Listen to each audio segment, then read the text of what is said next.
स्वागत है आप सभी का tech study ITI YouTube channel पर। Delhi metro rail corporation and DMRC की तरफ से आईटीआई पास आउट और डिप्लोमा पास आउट कैंडिडेट्स के लिए जून महीने में एक वैकेंसी आई जो कि नॉन एग्जीक्यूटिव पोस्ट पे है। एंड ये वैकेंसी आने के बाद से कई सारे छात्रों के मन में कन्फ्यूजन भी आ गया कि इसमें हम अप्लाई कर पाएंगे या नहीं अप्लाई कर पाएंगे। एंड वैकेंसी का ऑफिशियल वेबसाइट पर अगर आप देखें तो यहाँ पे नोटिफिकेशन है। कई छात्रों ने नोटिफिकेशन हमारे साथ शेयर भी किया कि सर इस पर थोड़ा सा एक डिटेल में एक एक्सप्लेनेशन मिल जाती कि ये डिप्यूटेशन बेसिस क्या होता है, ये पीआरसी क्या है, इसके बारे में। तो हमने सोचा क्यों ना इस पर एक सेपरेट वीडियो बनाया जाए। तो आइए देखेंगे वो नोटिफिकेशन, साथ ही साथ समझेंगे कौन कौन से कैंडिडेट इस फॉर्म को फिलअप कर सकते हैं, इतनी अट्रैक्टिव सैलरी किस लिए दी जा रही है, क्या क्या है वैकेंसी का एक्चुअल में इनसाइड स्टोरी क्या है इस वैकेंसी की, जो कि शायद आप अभी नहीं समझ पाए होंगे, तो ज़रूर समझ जाएंगे वीडियो अगर आप पूरा देखेंगे। तो चैनल पे नए हैं तो प्लीज़ सब्सक्राइब करके बेल आइकन को हिट कर लीजिएगा। एंड ऐसी सभी अपडेट व इन्फॉर्मेशन के लिए, साथ ही ऐसे सभी नोटिफिकेशन पीडीएफ के लिए आप हमारे साथ टेलीग्राम चैनल पे भी जुड़ सकते हैं। टेक स्टडी आईटीआई नाम से आपको टेलीग्राम चैनल मिल जाएगा।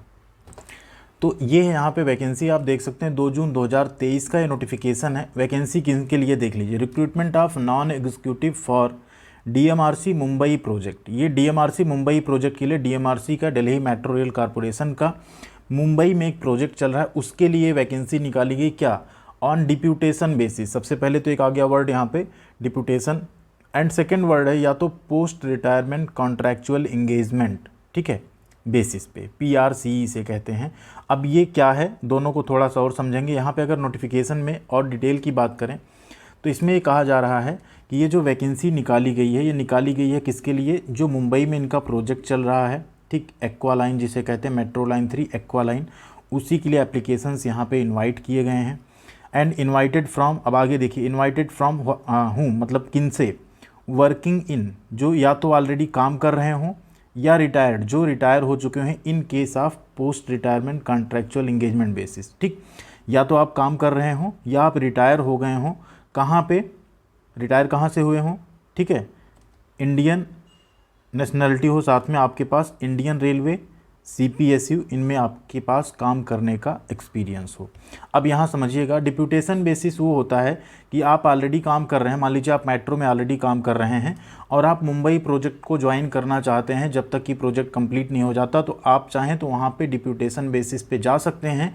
जब वो प्रोजेक्ट कंप्लीट हो जाता है, वो टर्म कंप्लीट हो जाता है, तो आप वापस अपना प्रीवियस जो डिपार्टमेंट है उसे आके ज्वाइन कर लेंगे। ये होता है यहाँ पे डिप्यूटेशन बेसिस, मीन्स आप विलिंगनेस टू ज्वाइन, अगर आप उसको ज्वाइन करना चाहते हैं मुंबई वाला जो प्रोजेक्ट है मेट्रो का, तो आप उसमें जा सकते हैं, ठीक। ये किन के लिए है, जो ऑलरेडी वर्किंग में हैं, जो ऑलरेडी, मान लीजिए आप डीएमआरसी दिल्ली मेट्रो में ही काम कर रहे हो बट आप मुंबई प्रोजेक्ट ज्वाइन करना चाहते हैं तो आप उसमें जा सकते हैं।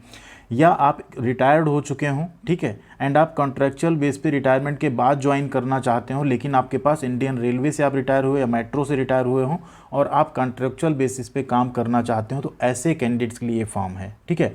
ध्यान दीजिएगा इस चीज़ को, किन कैंडिडेट्स के लिए अब आपको समझ में आ गया होगा। तो यहाँ पे फ्रेशर कैंडिडेट फॉर्म नहीं फिलअप कर सकते। अगर आप इस कन्फ्यूजन में हैं और आप फॉर्म डाउनलोड करके मेल कर देते हैं तो कोई मतलब नहीं बनेगा इसका, आप लोग इसको फॉर्म मत भेजिएगा। ऐसे सभी कैंडिडेट, भले आपको यहाँ पे योग्यता दिख रही है ना, टेक्नीशियन में क्या मांगा गया, क्लास 12 आप पास हो, साथ में आपके पास एनसीवीटी या एससीवीटी आईटीआई हो इलेक्ट्रीशियन ट्रेड में, तो आप इस फॉर्म को भर सकते हैं। लेकिन कंडीशन क्या है, ऊपर वाली मेन कंडीशन है पहले, ऑन डिप्यूटेशन बेसिस, या तो आप वर्किंग में हैं, आप वहाँ डिप्यूटेशन बेसिस पे जाना चाहते हैं, काम खत्म करके फिर आप अपने प्रीवियस डिपार्टमेंट में आ जाएंगे, या आप रिटायर हो चुके हैं रेलवे से या डीएमआरसी से, ठीक है, मेट्रो से, फिर आप वहाँ जाके कॉन्ट्रैक्चुअल बेसिस पे काम करना चाहें, आपका और मन हो हाँ थोड़े दिन हम और काम करेंगे, घर नहीं बैठेंगे रिटायरमेंट के बाद, उस केस में आप जो है वहाँ पे ज्वाइन कर सकते हैं। लेकिन योग्यता आपके पास ये होनी चाहिए तभी, ठीक है। तो ये ऐसे सभी कैंडिडेट्स के लिए, ये फ्रेशर कैंडिडेट्स के लिए बिल्कुल नहीं है।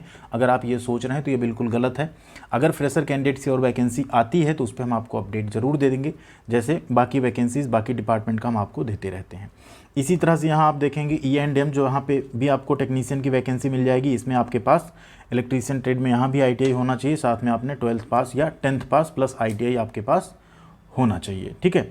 सुपरवाइजर कैडर में अगर आप देखें 3 ईयर्स का आपके पास डिप्लोमा होना चाहिए, तब आप यहाँ पे फॉर्म जो है फिलअप कर पाएंगे। ट्रैक्शन में आप देखें तो यहाँ पे भी इलेक्ट्रीशियन ट्रेड मांगा गया। यहाँ पे आप देखेंगे तो इलेक्ट्रीशियन, इलेक्ट्रॉनिक्स, टेलीकम्युनिकेशन, कई सारे ट्रेड मांगे गए, इंस्ट्रूमेंटेशन वगैरह डिप्लोमा की। एंड ITI के केस में बात करें तो इलेक्ट्रॉनिक मैकेनिक, ICTSM ट्रेड और IT ट्रेड, इन 3 ट्रेड को मांगा गया यहाँ के लिए, ठीक। लेकिन कंडीशन वही है, बार बार आपको रिपीट कर रहे हैं, ये फ्रेशर कैंडिडेट्स इस फॉर्म को नहीं भर सकते। आपका जो डाउट था इस पर हम वीडियो नहीं बनाने वाले थे, बट आप सभी का जो डाउट था उसी के लिए हमने वीडियो बनाया है कि आप उसमें कन्फ्यूजन में ना रहिए कि आप इसको भर सकते हैं या नहीं। एज भी देखिए इसीलिए यहाँ पे कितना बढ़ा के दी गई ना, डिप्यूटेशन बेसिस की एज कितनी रखी गई है, 55 साल। अब ये 55 साल इसलिए रखी गई ना कि ऐसे कुछ लोग जिनका 5 साल बचा हो ड्यूटी, मान लीजिए मुंबई के रहने वाले, उनका मन हो कि चलिए हम कुछ दिन दिल्ली से हट के जाके मुंबई में काम कर लेते हैं एंड फिर वहाँ से हम क्या हो जाएंगे, रिटायरमेंट ले लेंगे अपना। इसलिए उनके लिए यहाँ निकाला गया कि आप 55 तक के भी तब भी जाइए, 4-5 साल काम करिए, रिटायरमेंट ले लीजिए। एंड जो रिटायर्ड कैंडिडेट है उनकी 62 साल यहाँ पे एज रखी गई। मान लीजिए आप 60 साल हो गए, आप रिटायर हो गए, अभी 2 साल आपकी और एज बढ़ी, उसके बाद आपको ये अपॉर्चुनिटी मिल रही, जाइए 1-2 साल 3 साल जितना भी आप काम कर पाइए यहाँ पे करिए, कुछ पैसे अर्न करिए एंड फिर आ जाइए अपने घर पे। तो ये चीज़ यहाँ पे क्लियरली मेंशन की गई है। अब देखिए डिप्यूटेशन बेसिस के केस में क्या है कि जो सिलेक्टेड कैंडिडेट हैं वो continue to draw payment parent department pay plus deputation allowance as applicable. अब देखिए इसमें क्या होता है, डिप्यूटेशन के केस में क्या है, मान लीजिए आप ऑलरेडी रेलवे में काम कर रहे हैं, लेकिन आप 5 साल 4 साल जो भी आप जाके मुंबई में काम करना चाहते हैं, और रेलवे में जो आप काम कर रहे हैं, मान लीजिए आपकी सैलरी अभी है यहाँ पे 70,000 रुपये, ठीक है। तो आपको ये 70,000 रुपये जो हैं ये मिलते रहेंगे, प्लस जो डिप्यूटेशन अलाउंस होता है, प्रोजेक्ट अलाउंस होता है, वो इसमें ऐड होके आपको अलग से मिल जाएगा। बाकी आपकी यहाँ कोई सैलरी अलग से मेट्रो नहीं पे करने वाला है, ठीक। अब बात करें रिटायर्ड कैंडिडेट की, ऐसे लोग जो रिटायर हो चुके हैं, 60 साल उम्र है उनकी, रिटायर हो चुके हैं, या मे भी 55 में उन्होंने रिटायरमेंट ले लिया हो, तो ऐसे सभी कैंडिडेट अगर यहाँ पे 37,000 से 1,15,000 ग्रेड पे भी रिटायर हुए तो उन्हें 50,000 रुपये मिलेगा।